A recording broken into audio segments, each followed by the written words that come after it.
Shalom.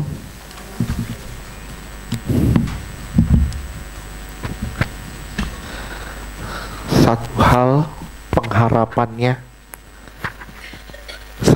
pengharapannya, tidak ada yang mengabaikan firman. Tidak ada yang mengabaikan firman. Semua dengerin firman, semua mau diubah sama Tuhan. Hari ini Tuhan ngajar satu hal yang luar biasa. Judul khotbahnya berjumpa dengan Allah. Berjumpa dengan Allah.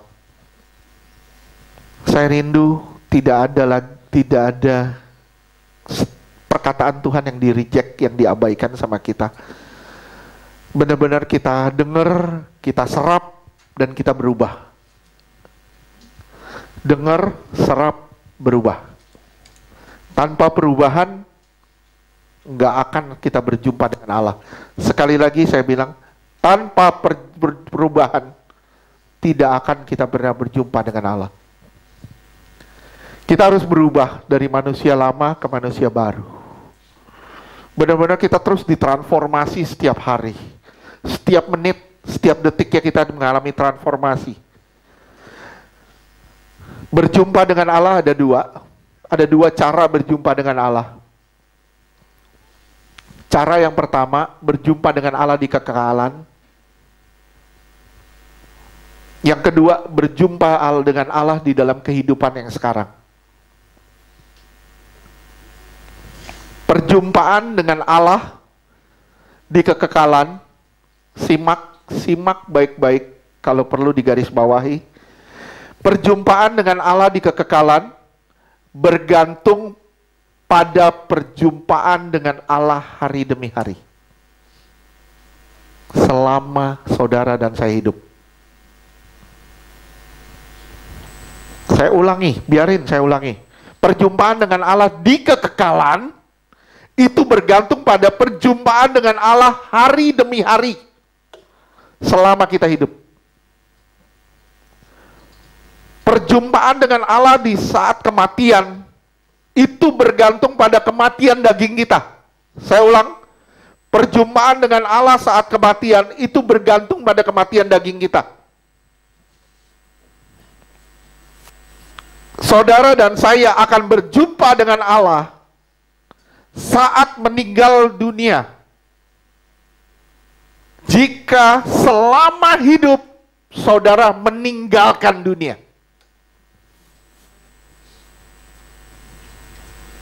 Saudara dan saya akan berjumpa dengan Allah saat meninggal dunia. Tapi jika selama hidup saudara menanggalkan semua dunia. Jika selama hidup saudara tidak meninggalkan dunia, maka kita tidak pernah akan berjumpa dengan Allah saat kita meninggal dunia.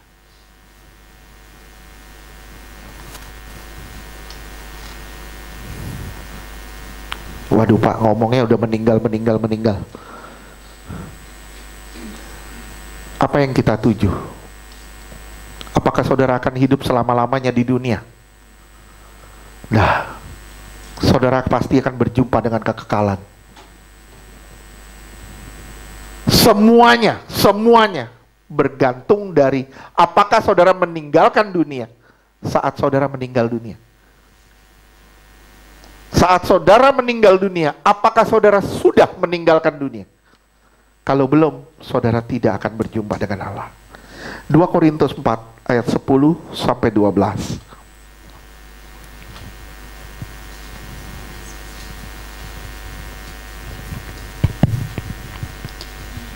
Dua Korintus 4 ayat 10. Kami senantiasa membawa kematian Yesus di dalam tubuh kami, supaya kehidupan Yesus juga menjadi nyata di dalam tubuh kami. Lihat ya, ini Paulus bilang, kami senantiasa membawa kematian Yesus di dalam tubuh kami. Kami senantiasa mati setiap hari. Dimanapun kami ada, kami mati. Terus, supaya hidup Yesus nyata di dalam kami. Kalau saudara nggak mati, sekali lagi saya ulang, kalau saudara nggak mati, hidup Yesus nggak bakal hidup di dalam saudara. Terus? 2 Korintus 4 ayat 11. Sebab kami yang masih hidup ini terus-menerus diserahkan kepada maut karena Yesus. Iya. Supaya juga hidup Yesus menjadi nyata di dalam tubuh kami yang fana ini. Iya. Lihat ya. Kita mungkin nggak ngalamin ancaman-ancaman dalam arti bahaya-bahaya setiap hari. Tapi saudara sadar nggak? Ketika saudara berjalan keluar, bahkan saudara di sini pun,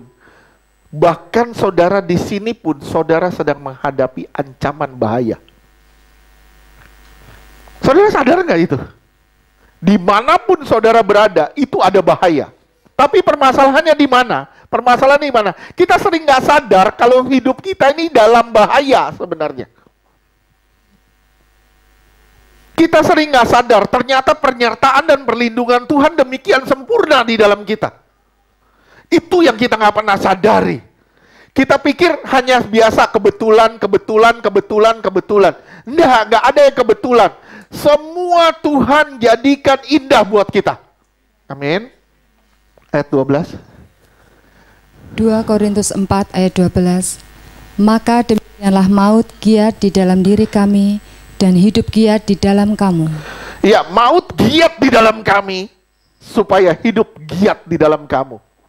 Saya bisa jadi berkat buat orang lain. Saudara bilang, saya bisa jadi berkat buat orang lain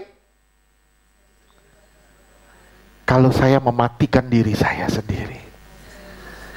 Kalau saudara nggak mematikan siapa saudara, maaf ya, nggak ada kehidupan buat orang lain. Nggak ada kehidupan buat orang lain. Saudara mungkin, maaf, saya bilang, jago bicara. Kita jago mengolah firman. Kita jago dalam segala hal yang berhubungan rohani. Tapi semua akan teruji pada saat kita berjumpa dengan Tuhan. Apakah kita diterima ataukah kita ditolak? Saya jujur sama saudara. Saya belajar ini. Ini teguran lagi buat saya. Teguran banget buat kita, buat saya.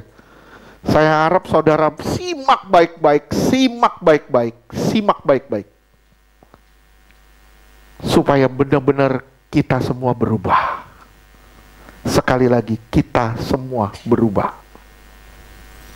Ini kerinduannya. Jangan sampai saat kita berjumpa dengan kekekalan, yang ada hanya penyesalan. Saat kita berjumpa dengan kekekalan, yang ada hanya penyesalan. Pola hidup saudara dan saya hari ini membuat kita jujur gak siap menghadapi kekekalan. Saudara harus siap berjumpa dengan Allah dan menjadikan perjumpaan dengan Allah itu suatu kerinduan, dorongan. Saya kasih contoh.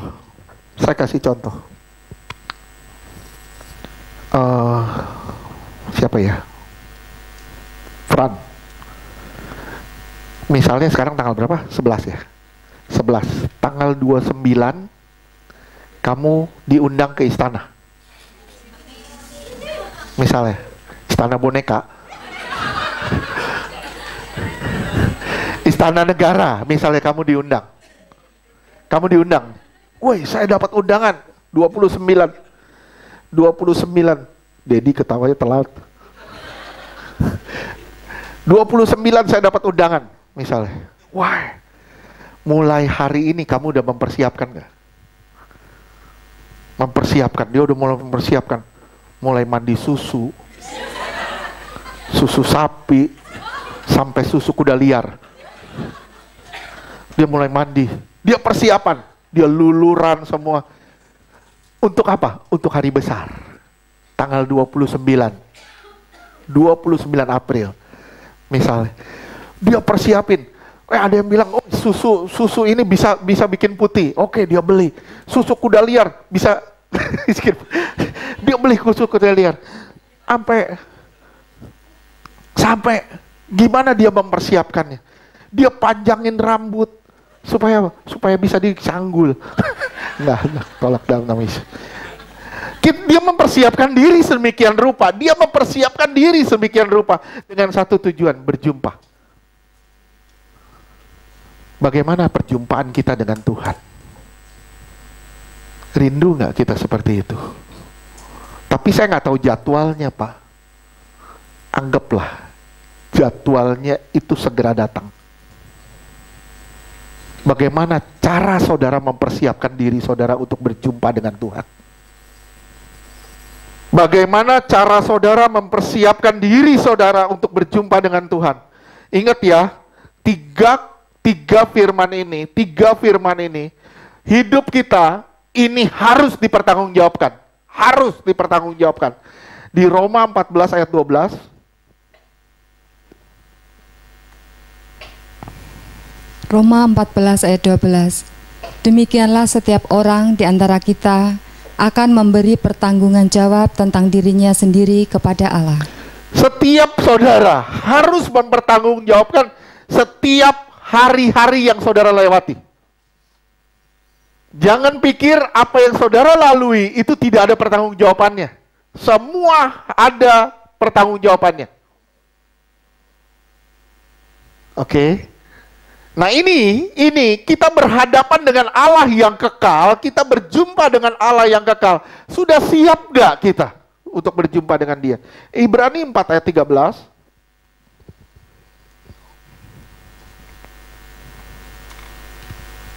Ibrani 4 ayat 13. Dan tidak ada suatu makhluk pun yang tersembunyi di hadapannya, sebab segala sesuatu telanjang dan terbuka di depan mata Dia. Yang kepadanya kita harus memberikan pertanggungan jawab. Sekali lagi, tanggung jawab. Hidup kita bukan hidup yang sekedar kita jalanin tanpa harus bertanggung jawab. Apapun yang saudara kerjakan dan lakukan, itu ada pertanggungjawabannya. Nggak ada yang nggak ada tanggung jawabnya. Semua ada tanggung jawabnya. 1 Petrus 4 ayat 5. 1 Petrus 4 ayat 5. Tetapi mereka harus memberi pertanggungan jawab kepada Dia yang telah siap sedia menghakimi orang yang hidup dan yang mati. Saya bilang ya, Tuhan itu sudah siap. Tuhan sudah siap. Pertanyaannya, apakah saudara dan saya sudah siap? Firman ini menegaskan pada kita agar kita hidup penuh tanggung jawab, tidak sembrono. Rasul Paulus di akhir hidupnya, dia bisa begitu yakin dengan kehidupannya. Kenapa? Karena dia menjalaninya dengan benar. Dia sudah berbuah. Dia begitu yakin dengan kehidupannya sampai dia bilang gini, aku mengakhiri garis akhir dengan baik. 2 Timotius 4 ayat 6 dan 7. 2 Timotius 4 ayat 6. Mengenai diriku, darahku sudah mulai dicurahkan. Aku tahu waktuku sudah dekat. Tahu nggak saudara waktu saudara sudah dekat? Wah enggak Pak, saya masih sehat. Belum tentu. Belum tentu. Jangan pikir kita sehat, terus kita bisa suka-suka. Salah. Justru kesehatan saudara itu kesempatan untuk berbuah. Melakukan sesuatu bagi Tuhan. Kesehatan saudara adalah kesempatan untuk melakukan atau mengerjakan sesuatu buat Tuhan. Tapi kalau saudara sudah tidak berdaya, saudara mau bikin apa? Saudara di tempat tidur pun saudara bisa melakukan sesuatu dengan cara apa? Doa. Nggak ada yang nggak bisa bikin sesuatu. Semua apapun yang saudara lagi alami, saudara bisa mengerjakan sesuatu. Permasalahan mau enggak? Itulah pertanggungjawabannya. Ayat 7. 2 Timotius 4 ayat 7. Aku telah mengakhiri pertandingan yang baik, aku telah mencapai garis akhir, dan aku telah memelihara iman. Luar biasa. Aku sudah memelihara imanku. Bagaimana ya dengan kita ya? Kita sering baca firman ini, Tapi sadar nggak, firman ini sebenarnya menegur kita. kok dia bisa ya begitu yakin dengan imannya sampai dia bilang, aku sudah mencapai garis akhir, aku telah memelihara imanku dengan benar. Bagaimana dengan kita? Bagaimana dengan saudara? Bagaimana dengan saya? Apakah kita benar-benar sudah memelihara iman kita dan kita siap berjumpa dengan Allah yang kekal? Kapan, Pak? Saat ini juga.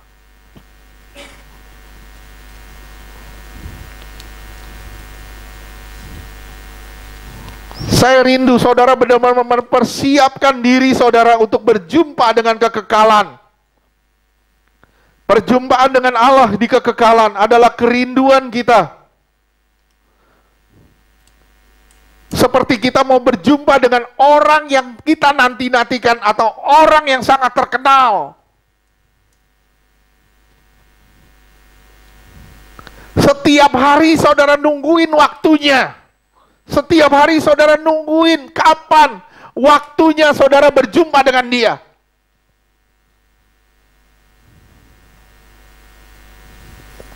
Kalau saudara nggak pernah nungguin untuk berjumpa dengan dia, saya bilang sama saudara, saudara tidak pernah akan berjumpa dengan dia selama-lamanya.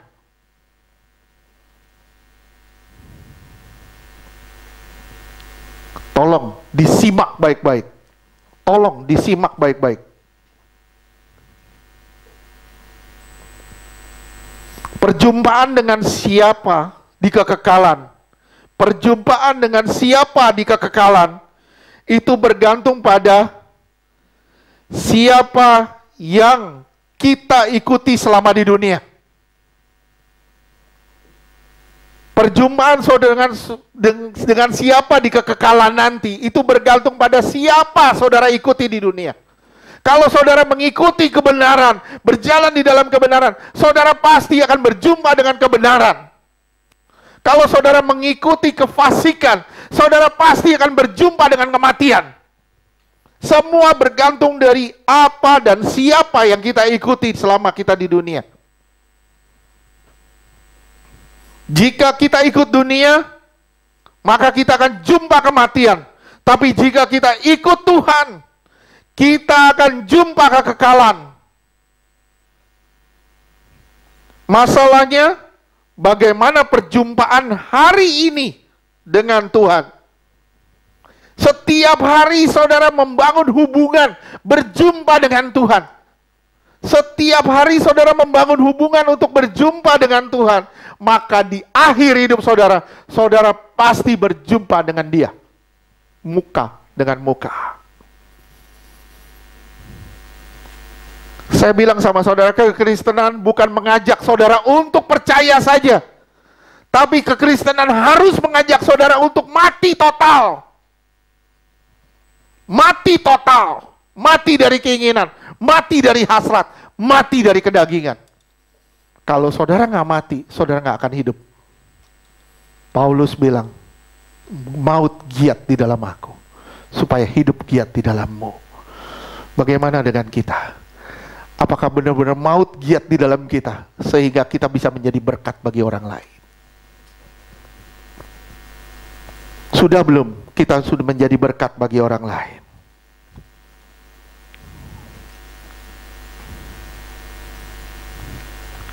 Banyak orang begitu susah dekat dengan Tuhan. Apa sih masalahnya?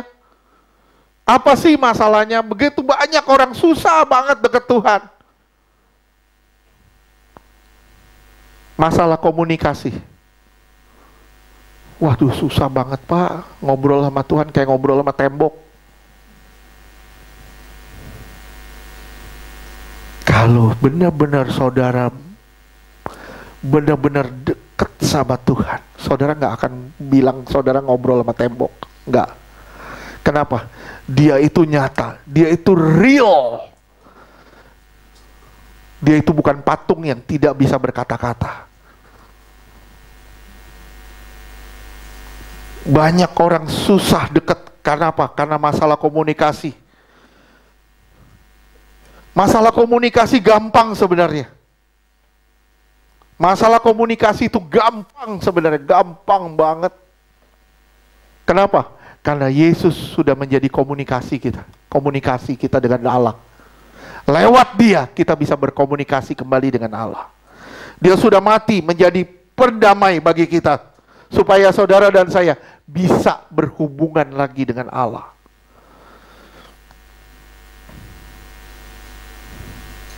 Saya kasih contoh ya, saya kasih contoh. Saudara pergi, misalnya saudara pergi ke Rusia.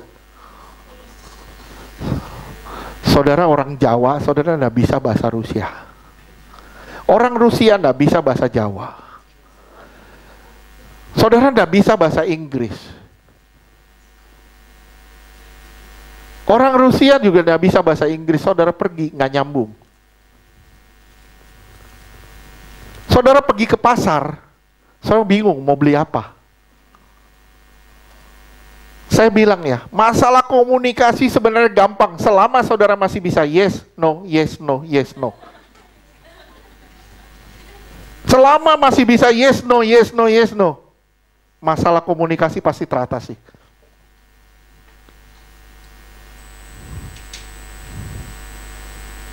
Ya, beberapa tahun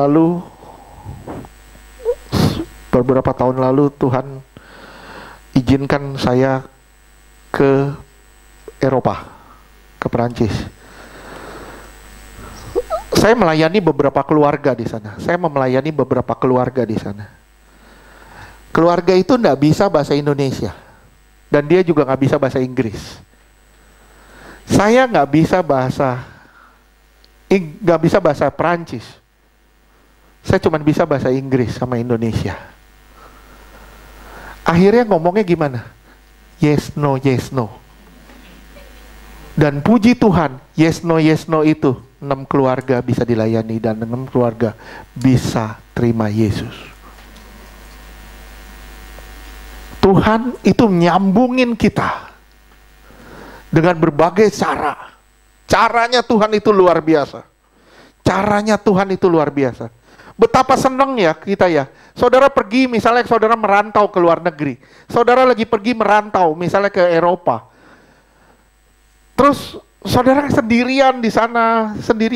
Tiba-tiba saudara ketemu orang lagi berbahasa Indonesia. Betapa senangnya kita. Betul nggak? Kita langsung pengen ngobrol. Kalau di Singapura mungkin banyak orang Indonesia. Saudara akan dengar orang pakai bahasa Jawa, banyak. Tapi mungkin kalau ke Eropa, saudara akan sulit. Atau saudara di Amerika mungkin sebagian besar juga sulit. Kenapa? Karena kita nggak ketemu orang-orang yang bisa berbahasa. Lihat ya saudara ya. Banyak orang bisa bahasa sama. Tapi tetap nggak mau ngobrol. Betul nggak sih? Betul ya? Banyak orang bisa bahasa sama, tapi tetap nggak mau ngobrol. Kita nggak ada masalah, sebenarnya nggak ada masalah soal bahasa dengan Allah atau soal komunikasi dengan Allah. Nggak ada, karena Yesus telah mendekatkan dirinya dengan kita. Kerinduan Allah adalah dekat dengan kita. Lebih dari kerinduan siapapun yang ada di dunia ini, dekat dengan Dia. Siapa di sini yang paling rindu jumpa dengan Allah? Misalnya, Pak Yogo paling rindu jumpa dengan Allah.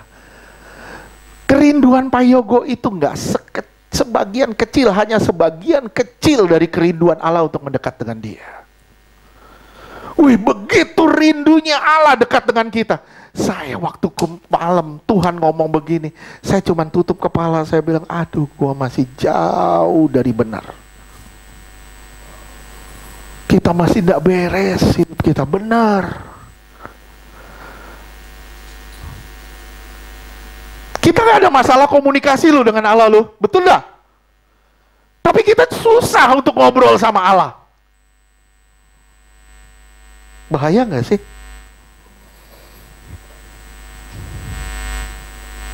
Kita susah dekat dengan Allah, apalagi ketika kita lagi bikin dosa. Kayak contohnya gini, ada orang lagi bikin dosa. Saya lewat, bikin dosa. Wih, Pak Ferdi lewat kabur. Kenapa? Dia lagi bikin dosa. Ya, masalahnya di mana? Masalahnya satu, masalah kekudusan. Kita sama pendeta aja, sama hamba Tuhan yang kita merasa lebih kudus dari kita sungkan. Apalagi sama Allah. Ini masalah fatalnya, Kenapa? Karena kita nggak mau berhubungan dengan Dia. Bukan Allah nggak mau berhubungan dengan saudara, Allah rindu berhubungan dengan saudara. Siapapun di dunia ini yang paling rindu berhubungan dengan Dia, tidak seberapa dengan rindunya Tuhan berhubungan dengan kita. Tapi kita benar-benar nggak, susah banget berhubungan dengan Dia.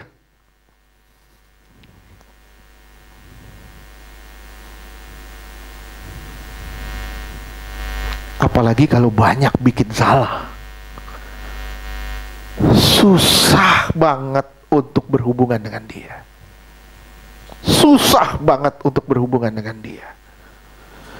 Masalah komunikasi dengan Allah bukan masalah bahasa, tapi masalah pemahaman, pengenalan, dan memahami satu dengan yang lain. Masalah komunikasi dengan Allah itu bukan masalah bahasa, tapi masalah pemahaman kita kepada Allah. Masalah pengenalan kita, dan masalahnya memahami Allah. Seperti Allah memahami kita. Allah sudah kenal siapa saya, siapa saudara. Efesus 1 ayat 4. Dia sudah kenal kita. Efesus 1 ayat 4. Sebab di dalam dia Allah telah memilih kita sebelum dunia dijadikan, supaya kita kudus dan tak bercacat di hadapannya. Iya, sebab di dalam Dia kita telah dipilih sebelum dunia dijadikan. Bisa bayangin nggak? Saudara semua di sini sudah dipilih sebelum dunia ini ada. Dia udah bilang, wah, nanti nih tahun segini akan hidup yang namanya Teresia. Tahun segini akan hidup yang namanya Aci. Tahun segini akan hidup yang namanya si ini. Tuhan sudah pilih. Tuhan sudah bentuk saudara. Untuk satu tujuan. Untuk memuliakan Allah. Tapi masalahnya, hidup kita susah banget. Kita kesulitan untuk berjumpa dengan Allah hari demi hari. Kita kesulitan untuk berjumpa dengan Allah hari demi hari. Seakan doa itu sangat membosankan. Dan sepertinya doa itu bicara pada dinding yang tidak bisa berkata-kata dan tidak bisa bersuara. Ini yang menjadikan kita malas untuk berdoa. Ada amin gak sih? Malas untuk berdoa. Kita semangat ketika kita mau pergi, mau dihibur, atau apa, kita semangat. Tapi begitu kita mau berjumpa dengan Allah, semangat itu hilang. Kenapa? Karena benar, saya bilang, pemahaman kita belum benar soal Allah. Kita belum memahami Allah dengan benar. Tidak ada pengenalan kita sama Allah. Dan itu bahaya. Bahaya, sangat berbahaya. Apa sih yang membuat kita susah berkontak dengan Allah? Masalahnya di mana? Masalah kita sulit untuk berkontak dengan Allah itu ada 3. Masalah pertama itu masalah spirit kita. Kalau roh kita nggak nyambung sama Allah, kita sulit untuk beribadah. Roma 8 ayat 8. Tuhan mau kita hidup di dalam roh. Roma 8 ayat 8. Mereka yang hidup dalam daging tidak mungkin berkenan kepada Allah. Ya, kalau saudara hidup di dalam daging, nggak bisa berkenan di hadapan Allah. Nggak bakal berkenan di hadapan Allah. Bagaimana saudara bisa berkomunikasi jika hubungannya buruk? Jika hubungannya buruk, gimana bisa komunikasi? Betul ya? saling tidak suka satu sama lain. Ini masalah dasarnya sebenarnya. Masalah spirit itu masalah dasar. Kita bilang, kok gue sulit banget ya untuk berdoa ya. Gue sulit banget untuk berdoa. Yang pertama saudara harus cek masalah spirit saudara. Kenapa ya? Gue gak bisa lu berdoa 1 jam aja, gue sulit banget. Kenapa ya? Kenapa ya? Sulit banget. Duduk diam di kaki Tuhan. Kenapa ya? Sulit banget. Kenapa? Saudara cek masalah spirit saudara. Bagaimana bisa membangun suatu hubungan atau komunikasi jika saudara tidak menyukai Allah? Ini masalah dasar.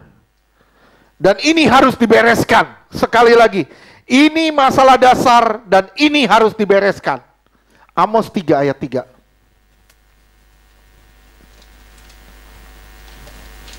Amos 3 ayat 3.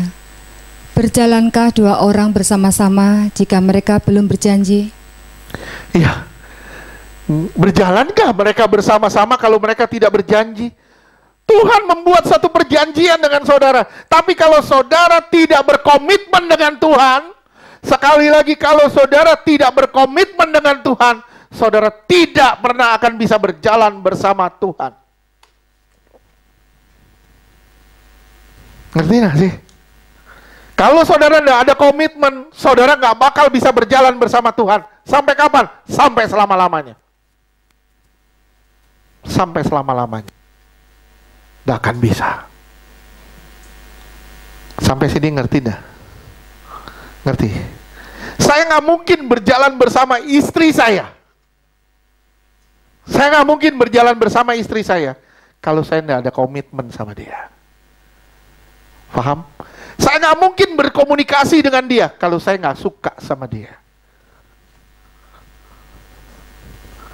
Ini masalah dasarnya, masalah spirit kita. Ayat 9-nya, Roma 8 ayat 9.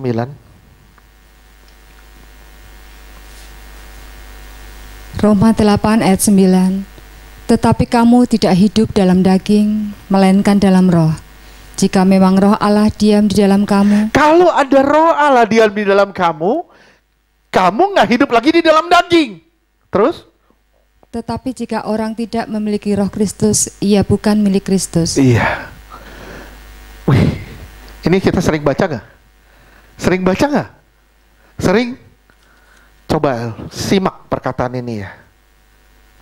Simak ya. Kalau saudara hidup dalam daging, saudara bukan milik Kristus. Saya ulang.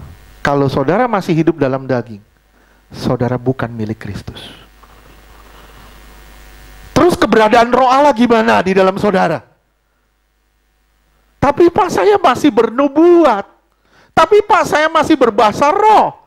Tapi Pak, saya masih suka begini. Tapi Pak, saya masih suka mendoakan orang dan orang sembuh. Tapi Pak, saya masih melayani. Tapi Pak. Tuhan bilang, kamu pergi daripadaku karena aku tidak bisa menikmati kamu. Selama engkau tidak bisa dinikmati Tuhan,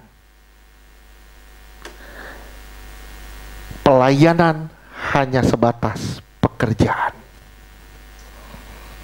Saya ulang, selama engkau tidak bisa dinikmati Tuhan, pelayanan hanya sebatas pekerjaan, status.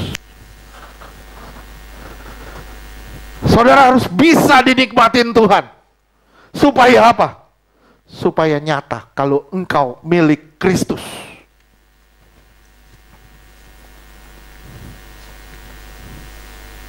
Kalau Roh Kudus mundur, ya berarti saudara bukan lagi milik Kristus. Sekali lagi, kalau Roh Kudus sudah mundur, ya berarti saudara bukan lagi milik Kristus. Dengar ya, kematian fisik ketika roh kita keluar dari tubuh. Kematian rohani ketika roh Allah keluar dari tubuh, dari hidup kita. Kematian rohani ketika roh Allah keluar dari hidup kita. Kematian tubuh ketika roh ini keluar dari tubuh kita. Hati-hati saudara, hati-hati. Efesus 2 ayat 1. Efesus 2 ayat 1. Kamu dahulu sudah mati karena pelanggaran-pelanggaran dan dosa-dosamu. Lihat ya, kamu sudah mati karena pelanggaran dan dosa-dosamu. Simak baik-baik. Simak baik-baik. Dosa tidak hanya membuat kita bermasalah. Dosa tidak hanya membuat saudara dan saya bermasalah, tapi dosa membuat saudara dan saya mati.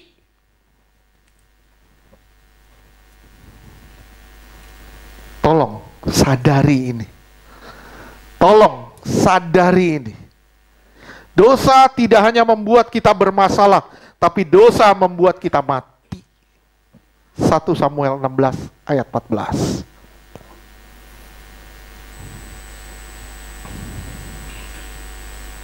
1 Samuel 16 ayat 11. 14. 1 Samuel 16 ayat 14. Tetapi roh Tuhan telah mundur daripada Saul, dan sekarang ia diganggu oleh roh jahat yang daripada Tuhan. Wih. Dua-dua bentuknya roh. Dan roh yang satu ini bisa menyaruh seperti malaikat terang.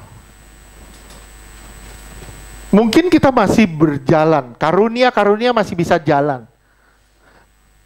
Bahasa roh masih jalan. Kita masih sering kepenuhan. Tapi kalau roh Allah sudah mundur, dia sudah diganti, di-switch sama roh jahat, dan kita nggak bisa bedainnya. Benar-benar susah membedakannya. Tuhan kasih saya karunia bisa membedakan roh, dan Tuhan kasih saya satu karunia yang namanya menerjemahkan bahasa roh. Satu kali saya pernah doain satu orang ibu, lagi saya doain dia berbahasa roh, wah saya bilang, wih bagus nih, kepenuhan. 1 menit kemudian berubah, bahasa roh yang sama, bahasa rohnya sama, bahasanya sama, keluarnya sama. Tapi saya bilang ini dari roh jahat, yang ini dari roh jahat. Jadi split antara Roh Kudus sama roh jahat. Saudara bilang, wah mana mungkin. Itu jadi, itu kenyataan. Jadi di satu pihak dia berbahasa roh, benar Roh Kudus. Tiba-tiba split, langsung roh jahat yang main. Langsung saya tengking.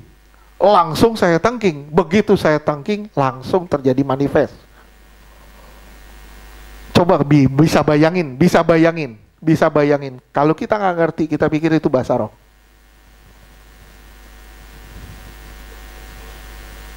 Belum tentu.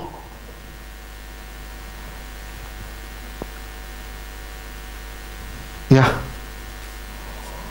ini kenyataan. Dua-dua bentuknya roh. Oleh sebab itu, hati-hati. Waduh Pak, saya jadi takut. Enggak usah takut. Selama engkau berjalan bersama Tuhan.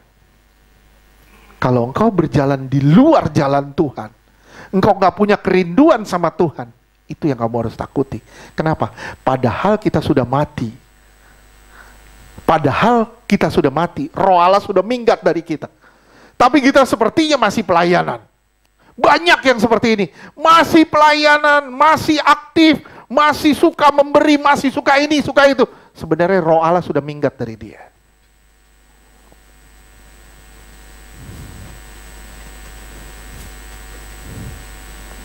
Ini banyak orang nggak sadar. Makanya gimana caranya kita menjaga keberadaan roh ini di dalam kita? Dengan cara benar-benar kita bangun hubungan dengan Allah. Berjumpa dengan Allah setiap hari. Tolong disimak.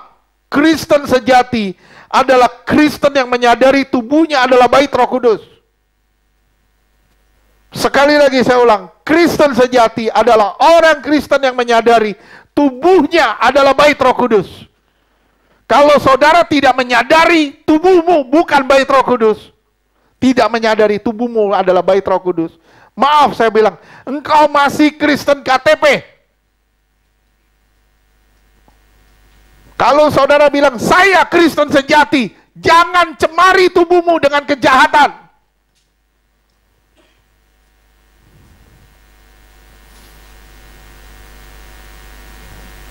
Jangan bikin sembrono dengan tubuhmu, karena tubuhmu tempat kediaman Roh Allah. 1 Korintus 6 ayat 19.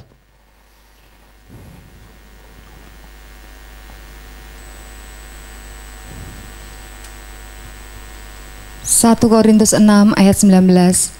Atau tidak tahukah kamu bahwa tubuhmu adalah bait Roh Kudus yang diam di dalam kamu? Roh Kudus yang kamu peroleh dari Allah. Roh Kudus yang kamu peroleh dari Allah. Terus. Dan bahwa kamu bukan milik kamu sendiri. Nah, ini dua kata yang luar biasa. Satu, apa? Roh Kudus kamu peroleh dari Allah yang membuat kamu milik Allah, bukan milik kamu sendiri. Berarti kamu tidak berhak atas tubuhmu. Kamu tidak berhak atas hidupmu. Allah sudah menebus kamu dan Dia memberikan rohnya kepada kamu supaya kamu menjadi milik Dia. Sekali lagi saya ulang, Kristen sejati adalah orang Kristen yang sungguh-sungguh menyadari tubuhnya adalah bait Roh Kudus. Dan saya nggak boleh hancurin ini. Saya nggak boleh cemarin ini. Saya nggak boleh jahatin ini. Banyak orang belum sungguh-sungguh menyerahkan hidup pada Allah. Belum sungguh-sungguh bertobat dari dosa masa lalu.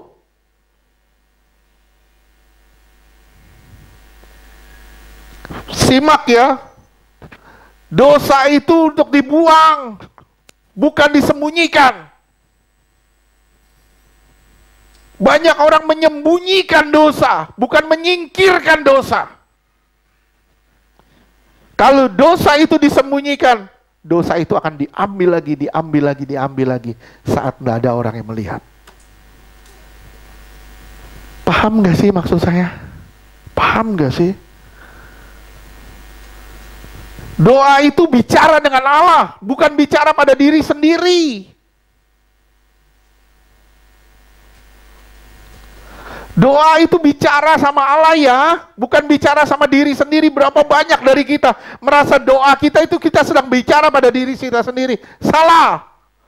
Dosa itu komunikasimu dengan Allah, bukan pada dirimu sendiri.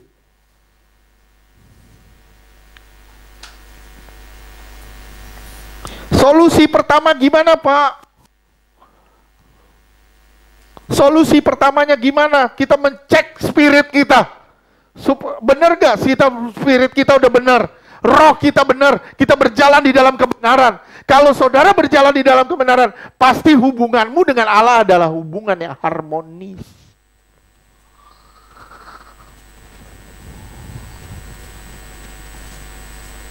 Sampai sini ngerti dah? Solusi pertamanya komitmen total atau bertobat total. Kalau saudara nggak bertobat total, nggak punya komitmen total, saya bilang, selamanya hubunganmu dengan Allah nggak harmonis. Paham nggak? Suami, istri, satu bikin ulah. Nggak harmonis, rumah tangga ini nggak harmonis. Nggak harmonis. Walaupun misalnya si istri terus mengampuni suami, terus dia ngampunin suami terus brengsek. Misalnya, tetap ini tidak harmonis. Gimana cara harmonisnya? Suami harus bertobat total. Atau istri harus bertobat total. Komitmen total, baru dia bisa berhubungan lagi. Berjalan bersama lagi. Kalau saudara tidak punya komitmen total, bertobat total, saudara tidak pernah bisa berjumpa dengan Allah hari demi hari. Kalau saudara nggak berjumpa dengan Allah hari demi hari, saudara nggak akan berjumpa dengan Allah di kekekalan nanti.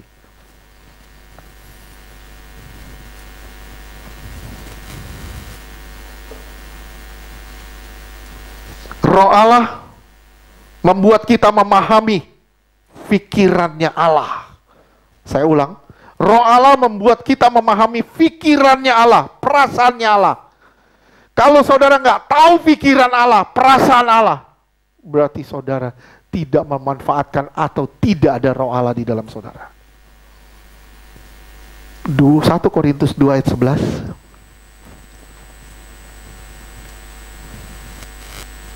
1 Korintus 2 ayat 11. Siapa gerangan di antara manusia yang tahu apa yang terdapat di dalam diri manusia selain roh manusia sendiri? Saya nggak tahu apa yang di dalam dirinya Bu Deta selain rohnya sendiri. Betul nggak? Saya nggak tahu. Dia lagi mikir apa, saya nggak tahu. Dia lagi mikir nasi pecel atau apa, saya nggak tahu. Selain dia sendiri yang tahu. Betul nggak? Terus di situ dibilang kalau ada rohnya masuk ke dalam saudara, saudara jadi tahu apa yang dia mau. Seharusnya kekristenan bukan sekedar beriman dan percaya, tapi kekristenan harus sampai ke titik di mana saudara mengerti pikiran dan perasaan Allah. Gimana caranya saudara mengerti pikiran Allah, perasaan Allah, kalau saudara nggak pernah kontak dengan Allah? Gimana caranya saudara kontak dengan Allah? Kalau hubunganmu dengan Allah tidak harmonis. Gimana caranya hubunganmu jadi harmonis? Kamu harus komitmen total dan bertobat total. Paham gak sih sampai sini?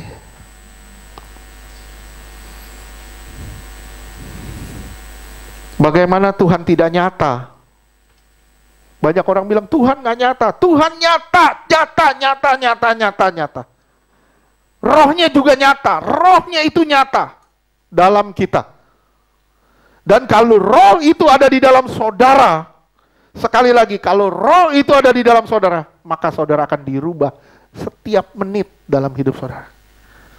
Setiap menit dalam hidup saudara, saudara akan mengalami perubahan demi perubahan. Benar loh, tadi malam Tuhan ajar ini, saya sampai nundukin kepala, saya bilang, Tuhan,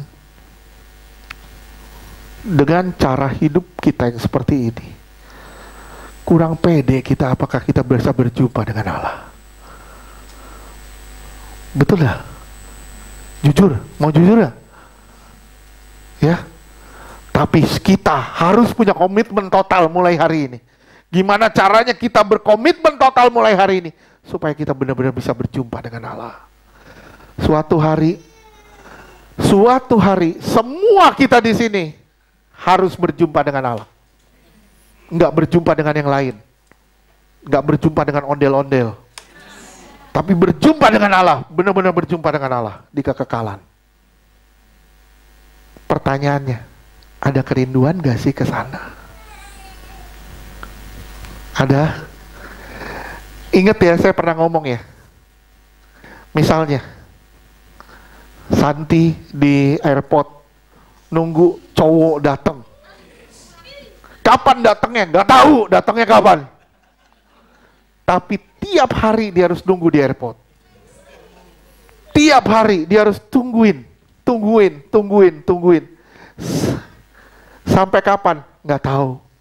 Pokoknya dia cuma pegang satu. Cowok gue akan datang.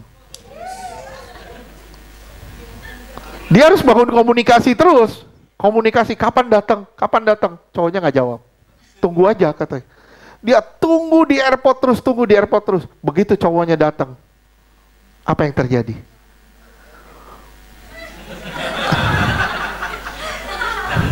Begitu cowoknya datang, bukan cuma merit. Yang pertama kali terjadi, pasti dia keluar air mata. Dia nangis haru. Betul nggak? Betul nggak, San? Betul nggak? Kamu pasti ngalamin itu. Kamu akan nangis. Wah, ini dia yang saya tunggu-tunggu selama ini. Kita boleh ketawa loh. Nunggu Tuhan nggak kita kayak gitu? Tuhan kapan datang? Kalau kita lagi banyak masalah, banyak tagihan, kita bilang, ya Tuhan datanglah segera. Tuhan datanglah segera. Aku udah siap. Tuhan bilang, lu bayar dulu.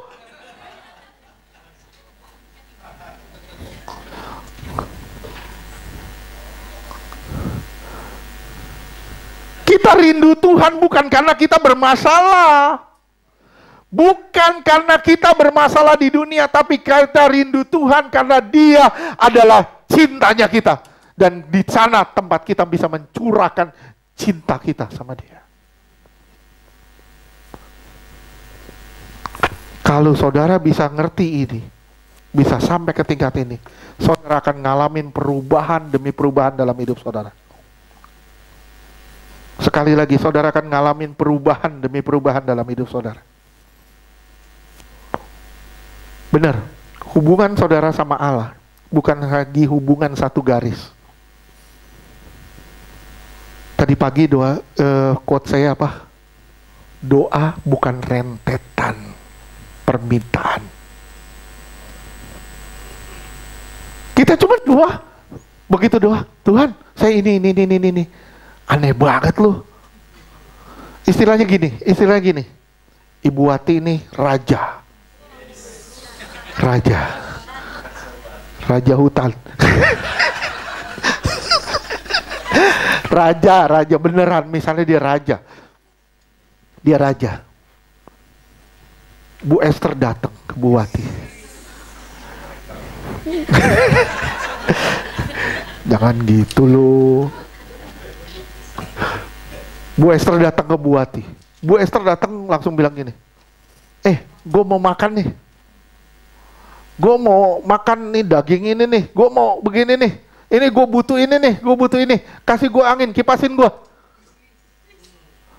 Bu Wati sebagai raja bikin apa sama ini orang?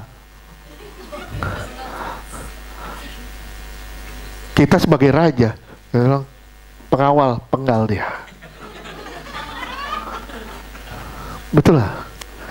Betul nggak? Kita boleh ketawa loh, kita boleh ketawa. Tapi saudara lihat, perhatiin. Kita seringkali datang ke Tuhan, datang ke raja. Dia raja. Datang ke dia, saya bilang, Tuhan, bayarin tagihan saya Tuhan. Tuhan ini Tuhan, Tuhan ini Tuhan. Seakan-akan Tuhan itu center kelas yang lagi dengerin doa saudara dan Tuhan catat. Oh ini butuhnya ini. Seakan-akan begitu. Doa bukannya itu. Inti doa adalah komunikasi saudara dengan Allah, di mana saudara memuji dan menyembah Dia, menjadikan Anda penyembah yang benar.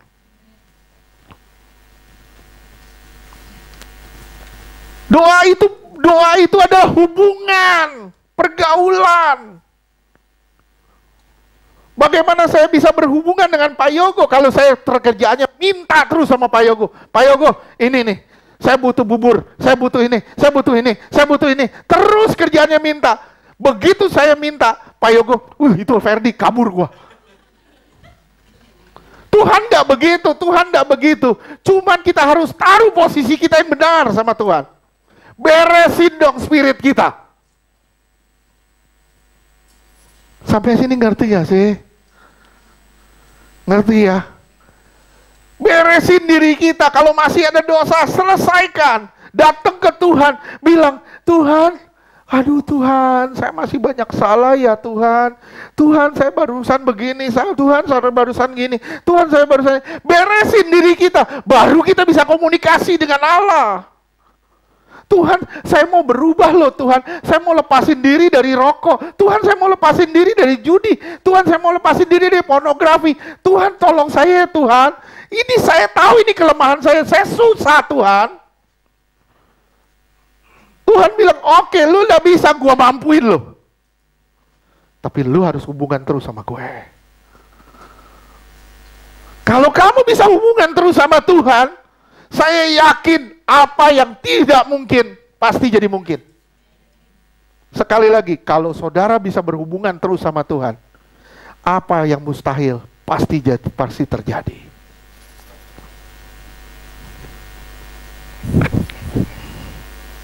Saya barusan ngomong sama Bang Jones. Saya udah banyak ngalamin tangan Tuhan bekerja. Saya ngeliat kuasa Allah bekerja. Tapi begitu saya diperhadapkan pada masalah, itu pun tidak mudah. Berapa minggu lalu, saudara tidak tahu, saya muter. Saya sampai pegangan terus di sini berapa minggu lalu. Kenapa? Saya muter. Besoknya saya ke dokter. Dokter cuman pegang tengkuk saya gini. Bapak tegang sekali hidupnya. Tegang sekali. Banyak pikirannya. Iya, saya bilang. Lah kan saya jadi malu sendiri. Lah gua harusnya nyerahin ya semuanya. Kenapa masih begini? Saya bilang, saya begitu belajar ini, saya bilang, waduh, saya belum Kristen sejati.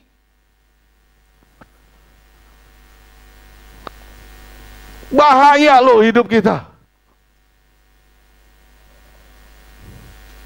Kita nggak beresin diri kita nggak bisa bersentuhan dengan Allah. Sekali lagi, saudara nggak beresin diri saudara nggak pernah bisa bersentuhan dengan Allah. Sampai kapan? Sampai di kekalahan nggak mungkin.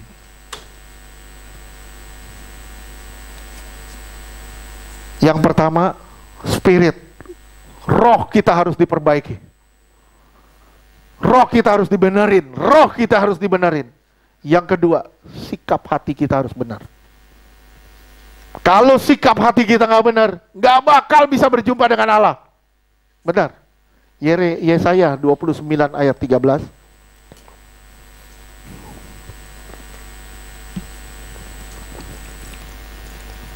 Yesaya 29 ayat 13. Dan Tuhan telah berfirman, oleh karena bangsa ini datang mendekat dengan mulutnya dan memuliakan aku dengan bibirnya, padahal hatinya menjauh daripadaku. Lihat ya, sikap hati. Mulut sih iya, mulut sih memuji-muji Tuhan. Mulut sih menyembah Tuhan. Banyak orang Kristen begini. Masih suka nyembah, masih suka memuji Tuhan. Terus, tapi hatinya jauh daripadaku. Terus? Dan ibadahnya kepadaku hanyalah perintah manusia yang dihafalkan. Ya, ibadahnya bukan dari kerinduan, tapi dari jadi satu pekerjaan, status belaka. Sikap hati kita nggak beres. Matius 6 ayat 6. Ini lucu loh, ini lucu ayat ini. Terus? Matius 6 ayat 6. Tetapi jika engkau berdoa, masuklah ke dalam kamar. Masuk ya ke dalam kamar, terus? Tutuplah pintu dan berdoalah kepada Bapamu. Berdoalah, bukan tidurlah. Kalau kamu mau berdoa, masuk kamar, tutup pintu, berdoa, bukan tidur. Kita tidur karena kita nggak punya kerinduan. Akhirnya doa kita sembari tiduran. Tapi Pak, sikap hati juga, kan Tuhan ngelihat hati. Tuhan ngelihat hati. Kamu datang ke raja, kamu datang ke raja. Maaf, kamu datang ke raja. Terus begitu nyampe di depan raja langsung tiduran. Lu ngomong aja, ayo gue jawab.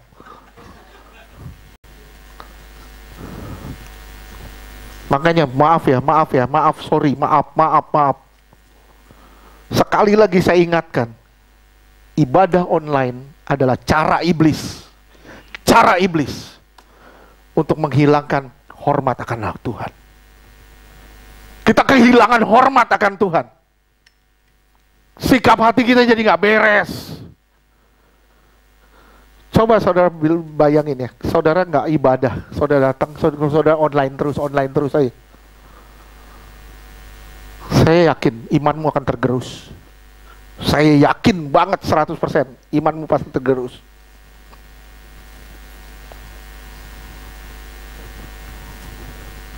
Selama engkau bisa berjalan, berjalanlah. Selama engkau bisa melangkah, melangkahlah. Ini firman ini bilang, kalau kamu berdoa, tutup pintu, berdoalah, supaya orang lain tidak tahu. Ya, Lukas 11 ayat 1. Ini sikap hati ya. Sikap hati ya. Lukas 11 ayat 1. Pada suatu kali Yesus sedang berdoa di salah satu tempat.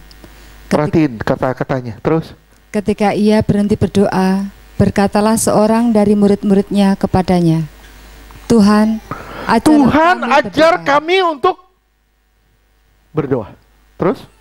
Sama seperti yang diajarkan Yohanes kepada murid-muridnya. Yohanes ngajarin muridnya berdoa. Murid Yesus bilang, Tuhan ajarin kami untuk berdoa. Tuhan langsung berdoa Bapa kami. Betul nggak? Tuhan sebenarnya, maaf ya, Tuhan nggak ngajarin doanya. Tuhan ngajarin sikap hati dan konsep dari doa itu. Tuhan bukan ngajarin doanya. Gimana cara berdoa begini. Saya mau bilang gini. Saudara doa Bapa kami, saudara ulang 10 kali. Ulang 20 kali. Ulang 30 kali. Ulang 50 kali. Bisa jadi kudus gak? Jadi kudus gak? Jadi apa? Jadi kudus. Saudara ulang 50 kali doa Bapa kami. Jadi apa? Jadi hafal, betul, jadi hafal. Enggak jadi kudus. Tapi kalau saudara tahu konsep dari doa Bapa kami itu, tahu konsep dari doa Bapa kami itu, saudara akan bisa berdoa dan menjadikan saudara kudus. Jika engkau sadar dengan siapa engkau bicara, pasti engkau bicara dengan penuh rasa hormat. Sekali lagi, jika engkau sadar dengan siapa engkau bicara, engkau akan bicara dengan penuh rasa hormat. Memang Tuhan gak lihat fisik kita, tapi jelas pemahaman kita akan Tuhan terlihat dari fisik kita dalam berdoa. Pemahaman kita akan Tuhan terlihat dari fisik kita dalam berdoa. Ya, nggak usah lah Pak, nggak usah berlutut. Saya nggak bisa berlutut Pak. Kenapa nggak bisa berlutut? Kropos. Ya sudah, duduk aja. Waduh susah Pak. Kenapa? Ambeien. Lipat tangan aja, gini aja. Waduh nggak bisa Pak, asam urat. Berdiri dia, berdiri. Waduh nggak bisa Pak. Ngilu. Untuk apa kamu hidup? Tuhan memang gak lihat fisik. Tapi pemahaman kita akan Tuhan itu terlihat dari dari fisik kita dalam menyembah Tuhan. Ya. Nah sekarang kan ibadah online nih. Misalnya banyak orang ibadah online. Lihat aja. Lagi ibadah, ngambil mie, makan. Nonton saya. Emang lu nonton Tiny Toon?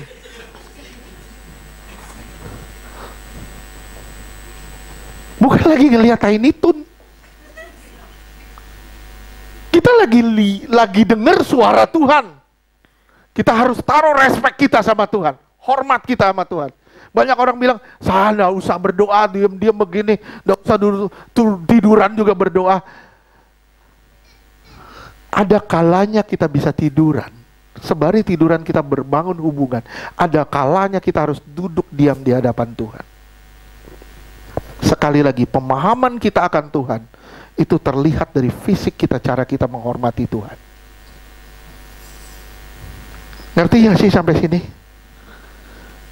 Semakin banyak doa Bapa kami diulang, bukan semakin kudus, tapi semakin hafal kita. Kita nggak ngerti maknanya. Murid Yesus bilang, Tuhan ajarkan kami berdoa. Tuhan kasih rangka loh. Tuhan kasih rangka, bukan doanya. Untuk mengerti siapa dia. Untuk mengerti siapa dia. Saya udah pernah khotbahin doa Bapa kami itu berapa sesi? 9 atau 10 sesi. Itu detail kita khotbahin itu, kita belajarin itu. Tapi hari ini saya nggak detailin itu. Saya nggak detailin itu. Waktu Yesus ajar doa, bukan caranya, tapi makna dari doa itu. Yaitu bagaimana sikap hati kita dalam berdoa untuk menembus doa itu berjumpa dengan Tuhan. Sekarang kita split satu-satu. Yang pertama apa? Doa Bapa kami. Bapa kami yang di surga. Periksa hubunganmu sama Allah. Periksa hubunganmu sama Allah. Jika engkau memanggil dia Bapa, jika engkau memanggil dia Bapa, apakah engkau layak memanggil dia Bapa? Dengan gaya hidupmu hari ini, apakah engkau layak memanggil dia Bapa? Coba ya lihat gaya hidup kita. Layak gak kita bilang Bapa, Bapa, Bapa? Tuhan bilang, kamu gak mirip aku. Kamu bukan anakku. Kamu gak melakukan firmanku. Kamu bukan anakku. Oke, 1 Petrus 1 ayat 17.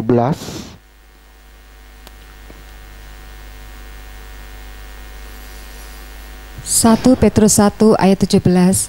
Dan jika kamu menyebutnya Bapa, yaitu Dia yang tanpa memandang muka menghakimi semua orang menurut perbuatannya, maka hendaklah kamu hidup dalam ketakutan selama kamu menumpang di dunia ini. Saudara tinggal di dunia, ada ketakutan nggak di dunia sama Tuhan? Hati-hati nggak kita dalam menjalani hidup ini? Bagaimana dengan tanggung jawab kita sama Tuhan? Layak nggak kita menyebut dia Bapa? Dan kita mengakui diri kita sebagai anaknya? Coba lihat ke diri kita. Yohanes 8 ayat 44.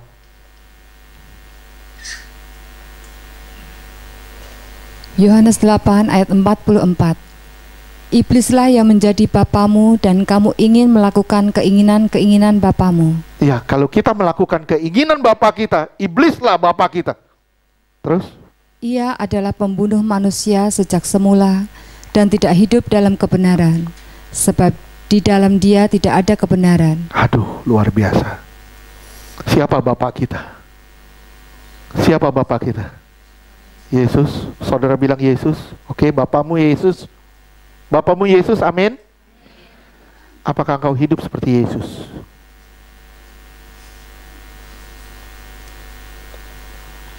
Panggil dia Bapa. Hiduplah seperti dia.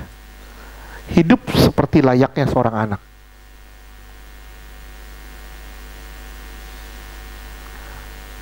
Kalau kamu mengakui dia bapakmu, kalau kamu mengakui dia bapakmu, hiduplah selayaknya dia sebagai seorang bapa. Jadikan dia layak sebagai, jadikan selayaknya kita perlakukan dia sebagai seorang bapa. Sampai sini berarti ya. Tolong disimak ya satu perkataan ini. Ketika sikap hati kita benar, satu kata dalam doa kita itu lebih berkuasa daripada 1000 kata dengan sikap hati yang salah. Satu kata aja dengan sikap hati yang benar itu lebih bermakna dari 1000 kata dengan sikap hati yang salah. Saudara datang ke Tuhan, saudara duduk di hadapan Tuhan dengan satu kerinduan sama Tuhan, satu kerinduan, saudara cukup bilang Yesus. Waduh, itu bekerjanya luar biasa loh. Kerjanya itu luar biasa. Cukup bilang Yesus. Atau cukup bilang ya Bapa. Wih, ngalir begitu lupa. Ngalir gitu. Kadang saudara nggak ngomong apa-apa, cuman ngomong satu aja, Bapa, I love you. Ngalir begitu rupa, saudara bisa diem, saudara bisa nangis, bisa mengungkapkan cinta kasih saudara sama Tuhan tanpa berkata-kata. Saudara cuma nangis di hadapan Tuhan tanpa berkata-kata, bukan karena masalah.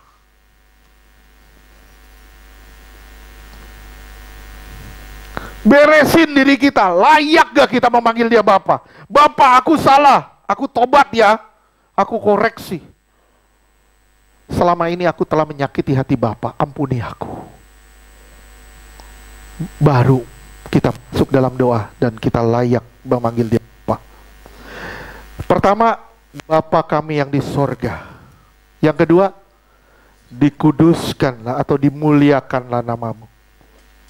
Sekarang saya tanya, bagaimana dengan gaya hidup saudara? Bagaimana dengan gaya hidupmu?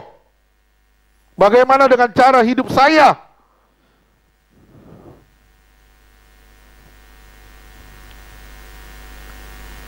Apakah kita sudah memuliakan dia Apakah kita sudah memuliakan Dia? Bagaimana dengan cara hidup kita? Apakah kita sudah memuliakan Dia? Kalau kita sudah memuliakan Dia, bilang, Bapa kami yang di surga, dimuliakanlah namamu. Lihat hidup kita. Bagaimana kita memuliakan Dia dengan hidup ini.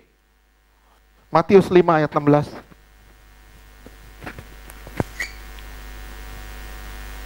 Matius 5 ayat 16.